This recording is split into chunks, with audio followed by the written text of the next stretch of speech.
ಎಲ್ಲ ಬ್ರ್ಯಾಂಡ್ ಅವ್ರಿಗೂ ನಮ್ ಲ್ಯಾಂಗ್ವೇಜ್ ಸಪೋರ್ಟ್ ನೀಡಿದೆ ಸರ್. ನೀವು ಕನ್ನಡವನ್ನೇ ಬಳಸ್ಕೊಂಡು ಕನ್ನಡಿಗನಾಗೆ ಇದ್ಕೊಂಡು ಬಿಸ್ನೆಸ್ ಮಾಡ್ತಾ ಇದ್ದೀರಿ. 100%. ನನ್ನ ನ್ಯೂನ್ಯತೆ ಇಟ್ಕೊಂಡು ನನ್ನನ್ನ ಡೌನ್ ಮಾಡಕ್ ಬಂದ್ರೆ ನಾನು ಅದನ್ನೇ ಹೈಲೈಟ್ ಮಾಡ್ಕೊಂಡಾಗ ಅವ್ರು ಯಾರು ಏನು ಕಿತ್ಕೊಳಕ್ಕಾಗಲ್ಲ. ಸರ್, ಇಂಥ ಕಾನ್ಸೆಪ್ಟ್ಗಳು ಬರೋದೇ ನಮ್ ಕನ್ನಡಿಗರಿಗೆ.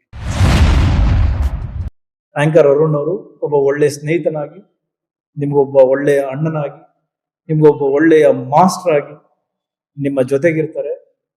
ಬರೀ ನಿಮ್ಗೆ ಕಲ್ಸ್ಕೊಡೋದಲ್ಲ, ದುಡಿಯೋ ದಾರಿನೂ ತೋರಿಸ್ಕೊಡ್ತಾರೆ.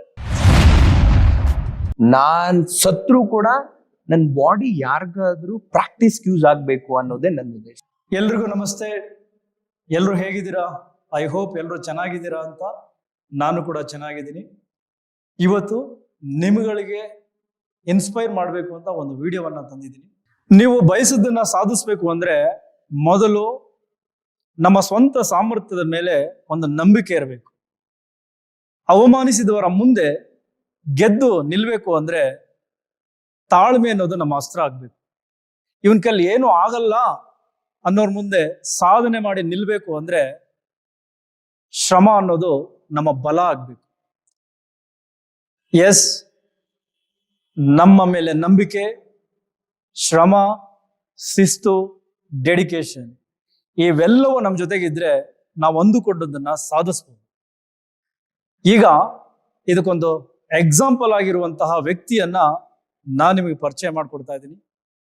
ಬಹುಶಃ ನಿಮ್ಮಲ್ಲೂ ಒಬ್ಬ ಆ ಥರದ ಛಲಗಾರ ಹುಟ್ಟಬಹುದು, ಆ ಥರದ ಬಿಸ್ನೆಸ್ ಮ್ಯಾನ್ ಹುಟ್ಕೊಳ್ಬಹುದು. ಈ ವಿಡಿಯೋನ ಕೊನೆವರೆಗೂ ನೋಡಿ.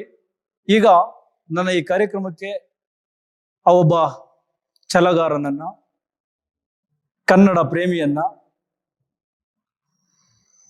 ಹಲವಾರು ಕ್ರಿಯೇಟಿವ್ ಐಡಿಯಾಗಳನ್ನ ಇಟ್ಕೊಂಡು ಎನರ್ಜೆಟಿಕ್ ಆಗಿರುವಂತಹ ವ್ಯಕ್ತಿಯನ್ನ ನಿಮ್ಮ ಮುಂದೆ ಪರಿಚಯಿಸ್ತಾ ಇದ್ದೀನಿ. ಎಸ್, ಅವ್ರು ಬೇರೆ ಯಾರು ಅಲ್ಲ, ನೀವು ನೋಡಿರ್ತೀರಾ, ಬಂದ್ಮೇಲೆ ಗೊತ್ತಾಗುತ್ತೆ. ಎಸ್, ನಮ್ಮ ಜೊತೆ ಕೂತಿದ್ದಾರೆ ನೋಡಿ ಇವರೇ.